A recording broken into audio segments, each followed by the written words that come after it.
So we met at a Starbucks, and Tucker said, you know, what do I need to do here? Why can't I get on there?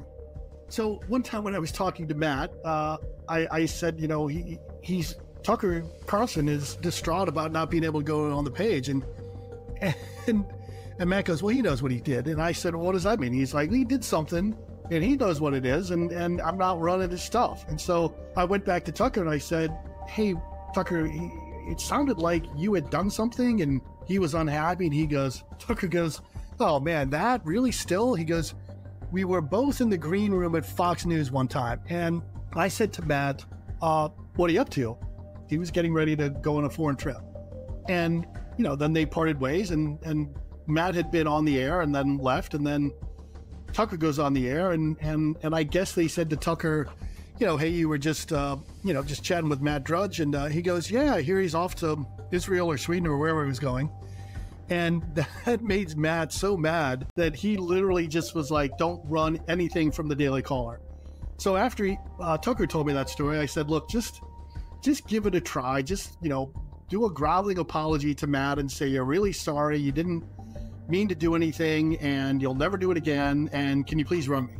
And I got a message back from Tucker a few weeks later saying, boom, it happened. He's accepted it, and he's posted our stuff. So there's a great story in this series about Tucker Carlson at Matt Drudge's first press conference. When Matt Drudge spoke to the press club in Washington, D.C., and and Tucker Carlson admits that at the time, I was just thinking of all the ways that Matt Drudge should be condemned, because you had this innovative outsider who didn't always follow journalistic principles, and he was breaking big stories, and the news media just absolutely hated Matt Drudge.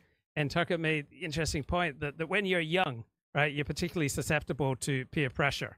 So you have someone doing something different, and as a result, Tucker admitted that along with the rest of the press corps, he just absolutely hated Matt.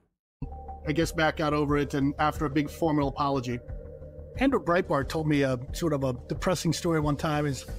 He called me and said, this is after he had started Breitbart News, and he said, you know, I can't get stuff up on Drudge.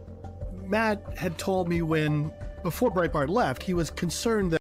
Yeah, Matt loved torturing Andrew, and Andrew had a wife, and Andrew had kids. Matt's gay, so Matt doesn't have to worry about protecting a family.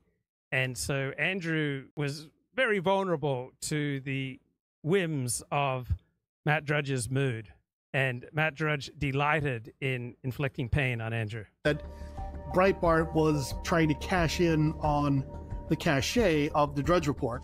Breitbart was starting to get pretty famous. He was an outspoken conservative, really enjoyed mixing it up with people, and so Breitbart had started a new website, and he was like, I can't get anything on the page.